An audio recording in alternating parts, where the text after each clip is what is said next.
If I weren't so desperate to get out of my own head, I would have set this on fire and then myself. Does Harry Dresden wear a fedora? Asking for a friend. I don't know. I think I'm just hurting my own feelings. Alright, so today I'm going to be reacting to some 1-star reviews of my favorites. Something tells me this is gonna hurt a little bit.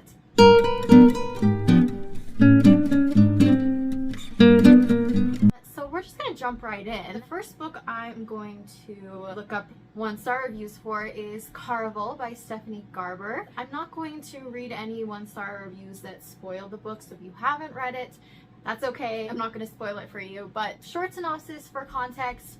Carnival is about 2 sisters, Scarlett and Tella, and Scarlett has been writing to the master of Carnival, which is basically this traveling band of players that put on this circus/game, and the winner wins a prize, and Scarlett has always wanted to go. After years and years of writing to him, he finally writes back and gives her a ticket and says, you can come to my Carnival on my private island. But her father is a very controlling, abusive man who doesn't let them off the island. So is she going to risk her father's wrath to have this once-in-a-lifetime opportunity?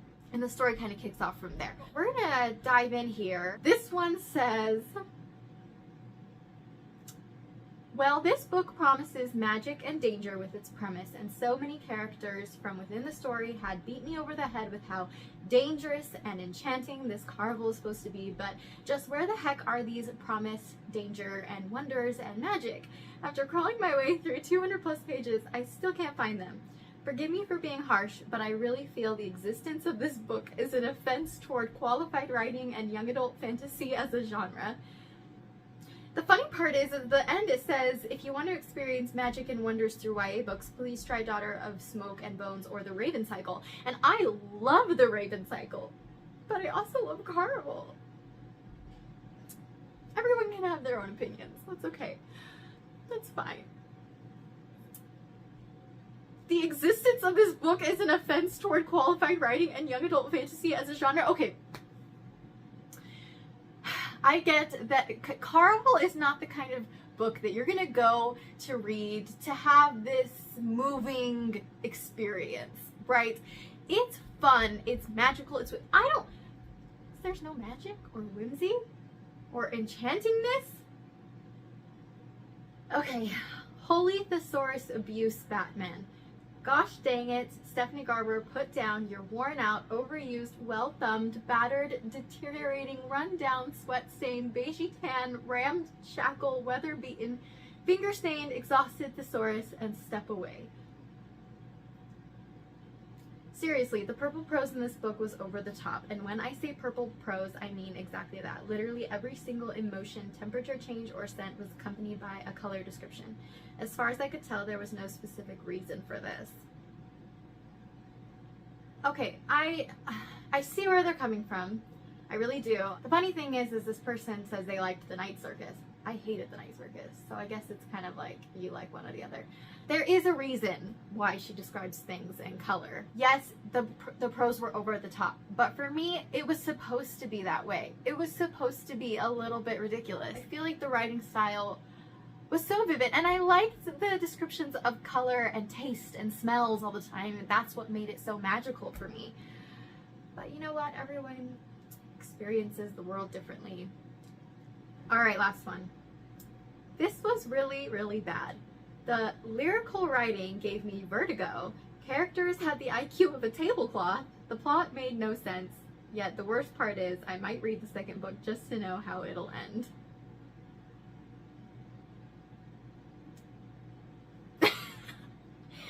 That's funny, but I disagree. Alright, next up we're gonna do the Dresden Files. My favorite out of the bunch is Changes, but when I went to look for 1-star reviews for Changes, there just wasn't very many. If you get that deep into the series, you already have a love for it, and also Changes is just a banger, and so I feel like it wasn't gonna work. So I decided to do the first one because I do love the first one, and I'm sure there's plenty of 1-star reviews for the first one. Quick description. The Dresden Files is about Harry Dresden. He is a wizard for hire. He solves people's problems with his magic for money. And he also works for the Chicago PD, specifically Murphy, who is the head of the Special Investigations Department, which investigates crimes that have no reasonable explanation. Well, at the start of the book, a very gruesome murder happens that Murphy calls on Harry to consult on.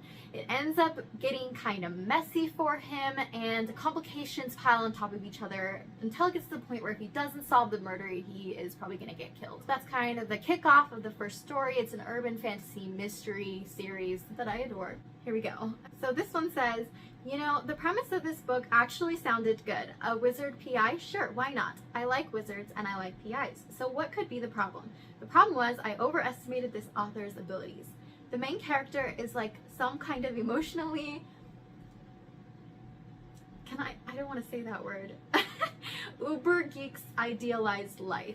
He lives in a basement and sub-basement. He always wears a black duster and cowboy boots, even when he's wearing sweats and a t-shirt.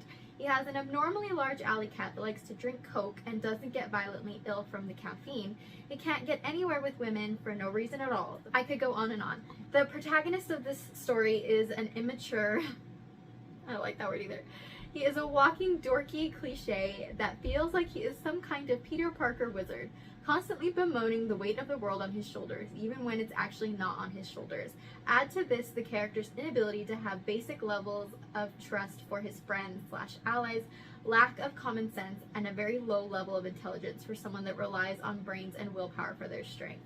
And you end up with a guy that is very annoying to read in most any situation. I love Dresden. And all of those things that I'm complaining about, I love the super large alley cat. I love that he wears a black duster and cowboy boots even when he's wearing sweats and a t-shirt. Like, that's part of his character. That's what makes him... Why? I feel like that makes him charming. Like, but apparently not everyone agrees, and that's okay. I think he's so smart. He gets himself out of these situations that are so tricky, even when he's so outmatched. Next one. This book was terrible. The kind of terrible where I had to force myself to read the last half in a day just so I could be done reading it. The kind of terrible that made me reevaluate all the ratings of books I have previously given because I remembered what type of book I gave 1-star ratings for. The kind of terrible where I roll my eyes at least once per page. The kind of terrible where I literally throw the book across the room when I'm done, both out of frustration and out of the primitive impulse that I needed to get it the heck away from me as fast as possible. That kind of terrible. There was not a single aspect of this book that I felt was well done. It tried to be a fantasy detective story, which I believe is an intriguing concept, but it kind of failed at being both. It certainly wasn't a great fantasy story. The whole appeal of this type of fantasy is seeing how magic is performed, and more importantly, how it interacts with our world. But while the rules of Butcher's magic system were somewhat well explained when they were actually brought up, I never really felt like the system as a whole was clearly defined, and because of this, I was never entirely sure what was and wasn't possible. I feel like that's part of the charm. I feel like Butcher's magic system is not supposed to be entirely explained because magic is magic. It's mysterious. I like that he doesn't explain everything because it keeps some of the whimsy and the magic and the mystery to it. But it's well explained enough to know what he can do. Okay, I'm not gonna I understand. I can say if you want a super hard magic system that gives you every single hard and fast rule that there ever is and that you always know what is and isn't possible from the very first book, you're not going to get that. And throwing the... See if it's your book, as long as it wasn't a library book that you threw, then... So all this one says is, does Harry Dresden wear a fedora? Asking for a friend. 1-star review. What? I mean, yeah, on the covers of the books, he's wearing a hat, but he never wears a hat in the Dresden, like in the story. Like, he's never described with a hat, but the artist depicted him with a hat. So yeah, like, that's funny, but what? 1-star review for that? Next up, I have The Raven Boys. This is one of my favorite books of all time. It had the most amazing plot twist. The writing style was so for me, and the characters live in my head rent-free. I adore them. So this is going to be fun. So I forgot to give you a short synopsis of the Raven Boys. So really quickly, we follow 4 teenagers who are unlikely friends that join together to hunt down this lost Welsh king called Glendower, and he is supposedly buried somewhere in Virginia, asleep but still alive, and if they wake him, he's supposed to grant them a wish. So we follow Gansey, who is the one most obsessed with Glendower, and we have Adam and Ronan, who are his close friends from this very bougie boarding school. We also follow Blue, who is the daughter of a psychic, and she has this prophecy that has been told about her by her family that if she kisses her true love, he will die. And that's kind of where the story kicks off. The first one says, if I could rate this lower, I would. I basically kept reading to see if it got better. It did not. This book read like Maggie Stiefvater, had a mix of characters left over from other books, threw it together, added a poorly constructed plot line, and I was able to come out with a book that reads more like a manual of how not to write a story. Don't bother wasting your money.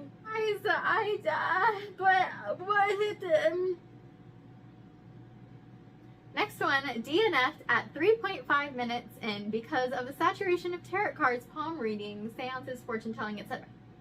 Well, you know what? If that's not for you, that's okay.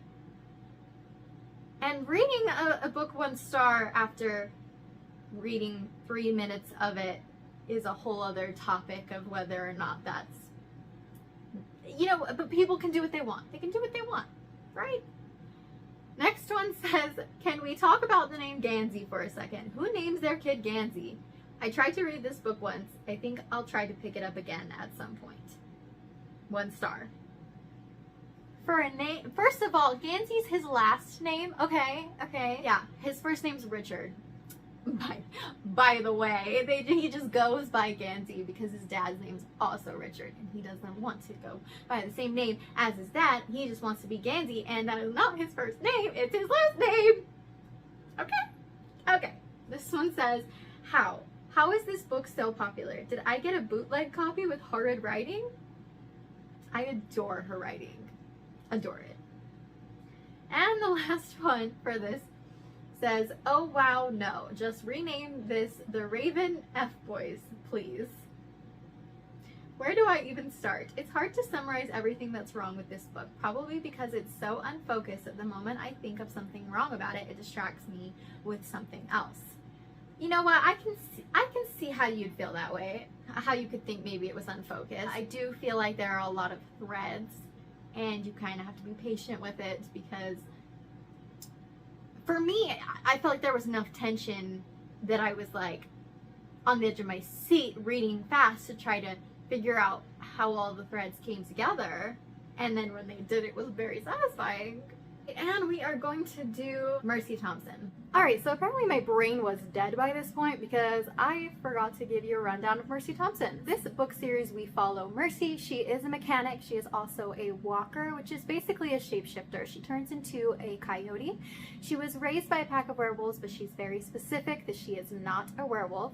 Currently, she lives next door to the alpha of a different werewolf pack, and they have this kind of rivalry going on. And then there is a mystery that she kind of gets all wrapped up in, and that's kind of where the story kicks off. I read the first 4 Mercy Thompsons in like 2 days. It was just addicting, and I adore it, and I just feel like it gets better with each book, so this is gonna be fun. As I keep saying, is this video fun? I don't know. I think I'm just hurting my own feelings.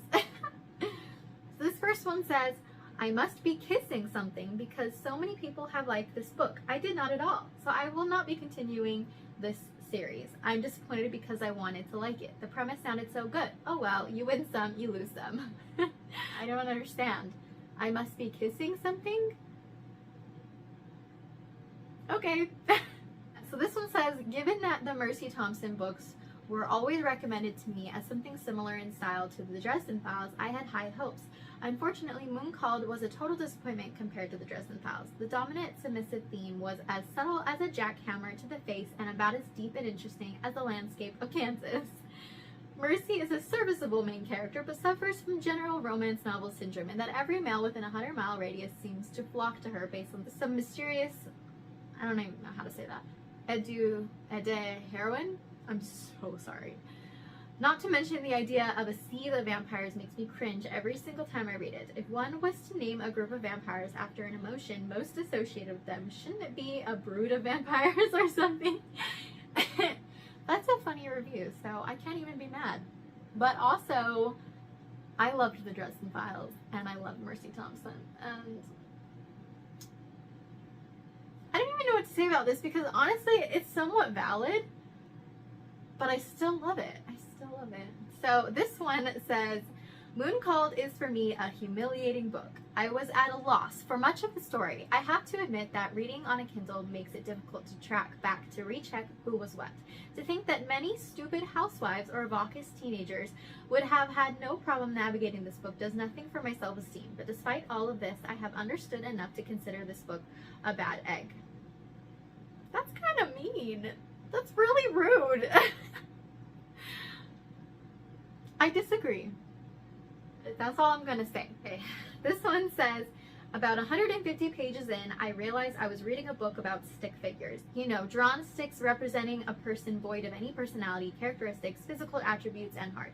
None of these characters felt real to me. I felt degrees removed from them, and because of this, I did not care what happened to them. I also think the relationships were very poorly constructed and developed. That's an opinion that you have, and that's okay. You have that opinion. I loved the characters. This is so draining. Crushingly dull exposition of everything you already knew about werewolves and etc. served over the course of about 250 pages of soul-withering conversation and the requisite love triangle and weapon listing and spatial snowflaking and 70 quintillion characters and a plot like a doily and F my life. If I weren't so desperate to get out of my own head, I would have set this on fire and then myself when the token gay human was not physically capable of watching a woman pull on a tea without at once being irrevocably compelled to fix her hair. I don't remember that part.